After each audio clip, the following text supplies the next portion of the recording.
Good morning friends, skill YouTube channel में आपकी स्वागत है। मैं आपका दोस्त वशिष्ठ हाजरा।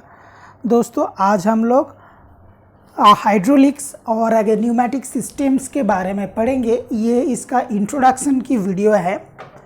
ठीक है, चलिए शुरू करते हैं। देखिए, ये जो ना इंडस्ट्रियल माने पावर सिस्टम होता है, मतलब जिस ना पावर से हमारे सारे इंडस्ट्री चलते हैं, माने तो ठीक है, उसमें ठीक है, उसका कंट्रोल करने के लिए या तो इलेक्ट्रिकल पावर होता है, मतलब ठीक है, और ये या तो फ्लूइड पावर होते हैं। फ्लूइड पावर के अंदर में आपकी हाइड्रोलिक्स और न्यूमेटिक्स ये दोनों आते हैं। ठीक है, ये power transmission system converts energy from to another convenient from and it convey it in a controlled way to the point where the power is required। जहाँ से पावर जनरेशन होता है, ठीक है, उससे के बाद उसको कंट्रोल किया जाता है। फिर उसके बाद जहाँ पे हमको पावर को चाहिए वहाँ पे उसका इस्तेमाल होता है। ये power transmission system provides the muscle power to the industrial machine. ये पावर ट्रांसमिशन सिस्टम के अंदर में मसल पावर को माने इंडस्ट्रियल एप्लीकेशंस के लिए लाया जाता है। यहाँ पे एक तो हम पावर सोर्स रहता है, फिर पावर ट्रांसमिशन मीडियम होते हैं, फिर कंट्रोल सिस्टम होते हैं, फिर प्राइम मूवर या एक्चुएटर में वो काम करते हैं।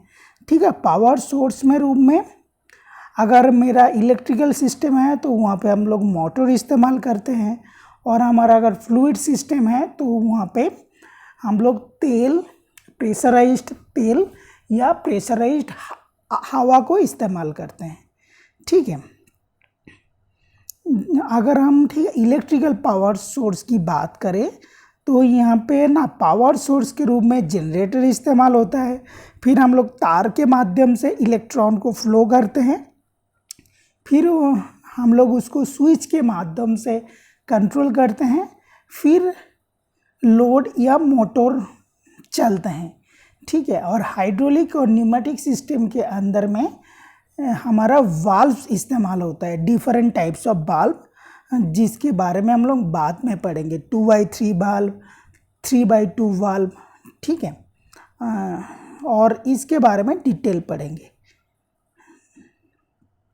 देखो, फ्लूइड पावर सिस्टम में energy in the form of pressurised fluid to transmitted through piping to an actuator where the work is to be done.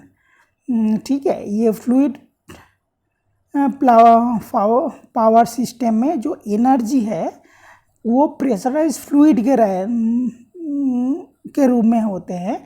Pressurised fluid, अगर लिक्विड है तो हम लोग उसको हाइड्रोलिक बोलेंगे। फ्लूइड अगर एयर है या गैस है तो हम लोग उसको न्यूमेटिक्स बोलेंगे। ठीक है, fluid power is a generic term for the specialised areas of pneumatics and hydraulics. ठीक है, न्यूमेटिक्स और हाइड्रोलिक्स को इकट्ठा मिला के फ्लूइड पावर बोला जाता है। Hydraulic systems are high pressure system. यहाँ पे जो हाइड्रोलिक सिस्टम है वो हाई प्रेशर सिस्टम है, और जो न्यूमेटिक सिस्टम है वो कंपैरेटिवली लो प्रेशर सिस्टम। जो हाइड्रोलिक सिस्टम है उसमें हम लोग प्रेशर को मल्टीप्लाई करते हैं। ठीक है, और जो न्यूमेटिक सिस्टम है उसमें प्रेशर फिक्स रहता है। हमारे इंडिया में 6 बार की प्रेशर को इस्तेमाल किया जाता है। Hydraulic components are made of strong materials and precision manufactured। जो हाइड्रोलिक कंपोनेंट्स होते हैं वो स्ट्रॉन्ग मटेरियल से बनता है और बहुत प्रिसीजन मैन्युफैक्चरिंग होते हैं। और जो न्यूमेटिक कंपोनेंट्स होते हैं made for comparatively cheaper material, थोड़ा सस्ता मटेरियल से बनता है, क्योंकि न्यूमेटिक के अंदर में ज़्यादा प्रेशर नहीं रहता। ये फिक्स्ड प्रेशर सिस्टम है एंड चीपर टू मैन्युफैक्चर। इसको मैन्युफैक्चर करना जो है वो कंपैरेटिवली सस्ता होता है हाइड्रोलिक सिस्टम से। Fluid power system specially suitable for system that require high speed linear motion। जहाँ पे हम लोगों को हाई स्पीड लीनियर मोशन चाहिए, हम लोग वहाँ पे फ्लूइड पावर की इस्तेमाल करेंगे। आपको मैं एक इंटरेस्टिंग फैक्ट बताता हूँ। देखिए, जो आगे इलेक्ट्रिकल मोटर है उसका जो स्पीड है कितना होता है, आपका मैक्सिमम 5000 से 6000 आरपीएम। तो 5000 से 6000 आरपीएम से ज़्यादा मोटर का स्पीड पाना बहुत ही मुश्किल होता है। बट अगर हम एक तो न्यूमेटिक मोटर या एयर मोटर का इस्तेमाल करेंगे तो बड़ी आसानी से वहाँ पे 25 से 30,000 आरपीएम तक मिल सकता है। और हाइड्रोलिक न्यूमेटिक का जो कंट्रोल है वो बहुत स्मूथ है। आप लोग जो पावर टिलर देखे होंगे, जो अर्थ मूविंग मशीनरी है, वो कौन सा पावर से चलता है? ठीक है, हाइड्रोलिक पावर से चलता है, जो मिट्टी खोदने वाला मशीन होता है। ठीक है, और कहाँ थे? हाँ, स्पीड लीनियर मोशन और वेरी स्मूथ पोजीशन कंट्रोल और होल्डिंग ए हेवी लोड्स।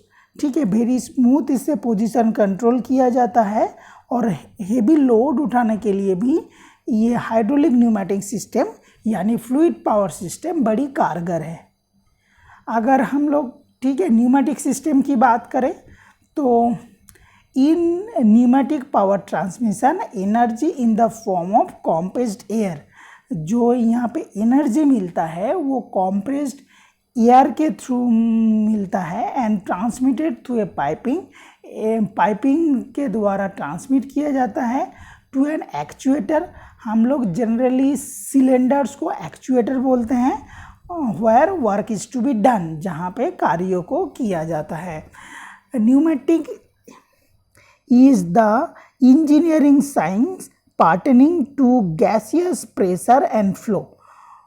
इंजीनियरिंग की उस ब्रांच में जहाँ पे किसी प्रेशराइज्ड गैस की प्रेशर और फ्लो को लेके हम लोग डिस्कशन करते हैं, इंजीनियरिंग का उस ब्रांच को न्यूमेटिक्स बोला जाता है। ठीक है, तो यहाँ पे जो पावर सोर्स है, पावर सोर्स के रूप में कंप्रेसर इस्तेमाल होता है और उससे हवा कंट्रोल वाल्व में जाता है और कंट्रोल वाल्व से हम लोग उस हवा को कंट्रोल करते हैं, फिर एक्चुएटर में जाता है, वहाँ पे हम लोग उसको काम में लेते हैं।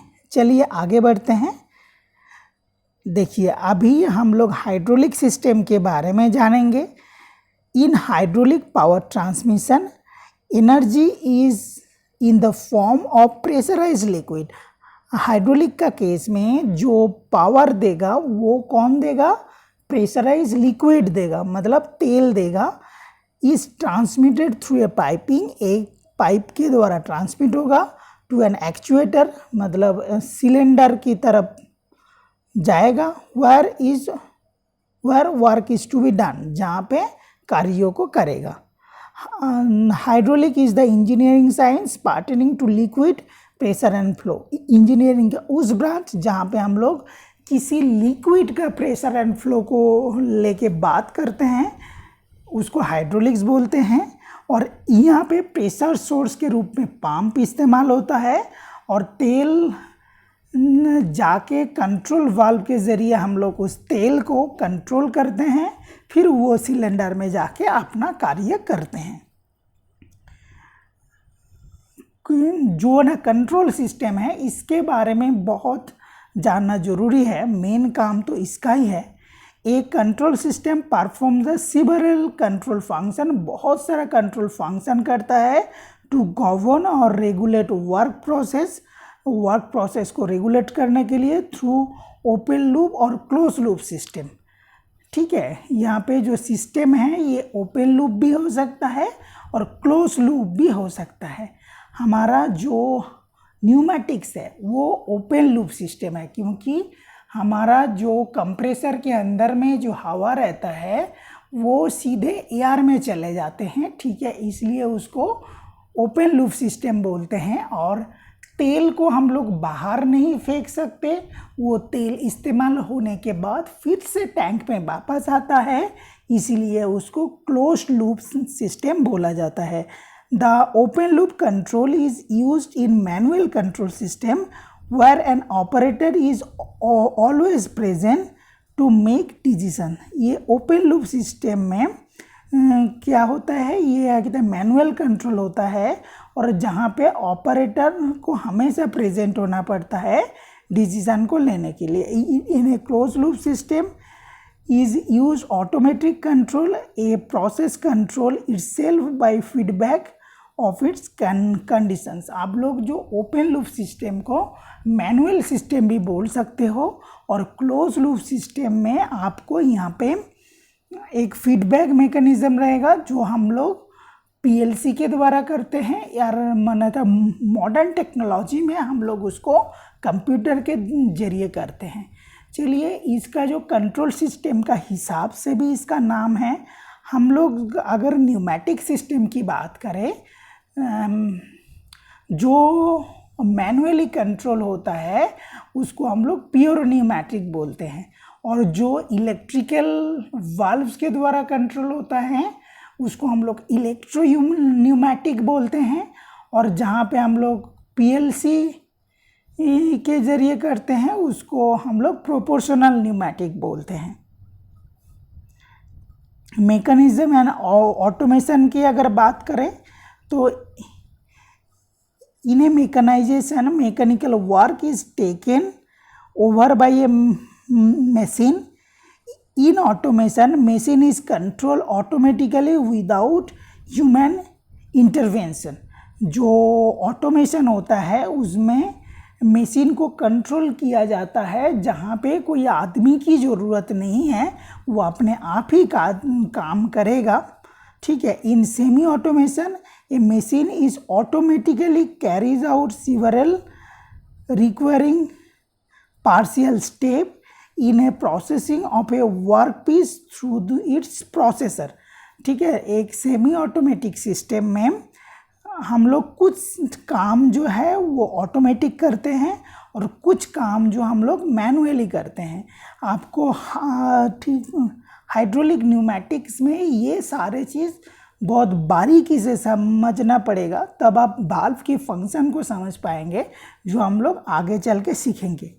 In complete automation, a machine takes over the complete work process automatically by means of program commands to its processor. ठीक है। एक तो कंप्लीट ऑटोमेशन में मशीन जो है सारे काम का जो रिस्पॉन्सिबिलिटी है वो ऑटोमेटिकली लेता है। किसके ज़रिए लेता है? ठीक है, उसको प्रोग्राम कमांड दिया जाता है और प्रोसेसर के ज़रिए वो ये कार्य करते हैं। ठीक है। यहाँ पे एक तो सिस्टम दिखाया गया है, आप इसको अच्छे से देखिएगा। हमको बाद में जब हम लोग पूरे सिस्टम को पढ़ेंगे, वाल्व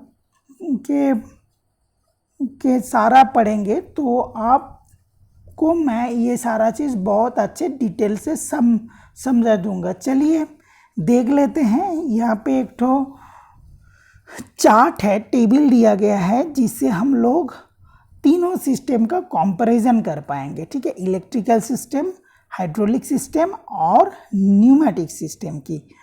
अगर हम ठीक है एनर्जी प्रोडक्शन की बात करें तो इलेक्ट्रिक सिस्टम में हाइड्रो, फॉसिल फ्लूइड और न्यूक्लियर न्यूक्लियर पावर को इस्तेमाल किया जाता है, और हाइड्रोलिक सिस्टम में पंप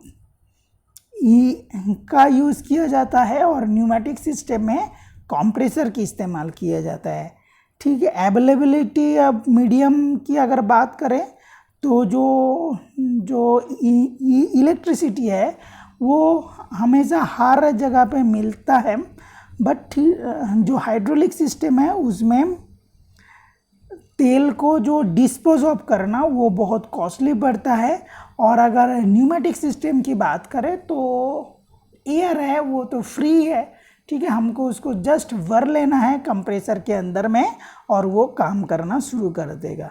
अगर ठीक तो एनर्जी ट्रांसमिशन की बात करें तो बहुत दूर हम लोग एनर्जी को ट्रांसमिट कर सकते हैं इलेक्ट्रिकल सिस्टम में, और हाइड्रोलिक सिस्टम में हम लोग उसको 100 मीटर तक लेके जा सकते हैं, और न्यूमेटिक सिस्टम में हम लोग उसको 1 किलोमीटर तक लेके जा सकते हैं।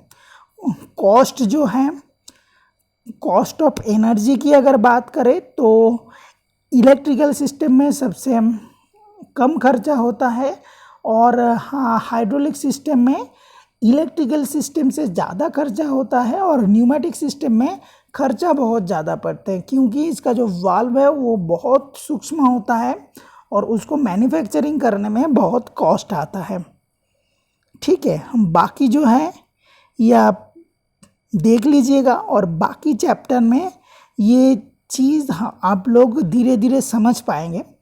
ये ठीक है, यहाँ पे और उतना देखने की ज़रूरत है नहीं। तो थैंक यू वेरी मच। तो आपको ये वीडियो कैसा लगा वो हम मेरे को कमेंट करके बताइएगा, और आपका अगर कोई रिक्वायरमेंट हो तो आप मेरे डिस्क्रिप्शन बॉक्स में लिखिएगा। मैं अपना डिस्क्रिप्शन आपकी रिक्वायरमेंट की पूरा ख्याल रखूँगा और उसको पूरा करने की कोशिश करूँगा। Finally thank you and thank you very much.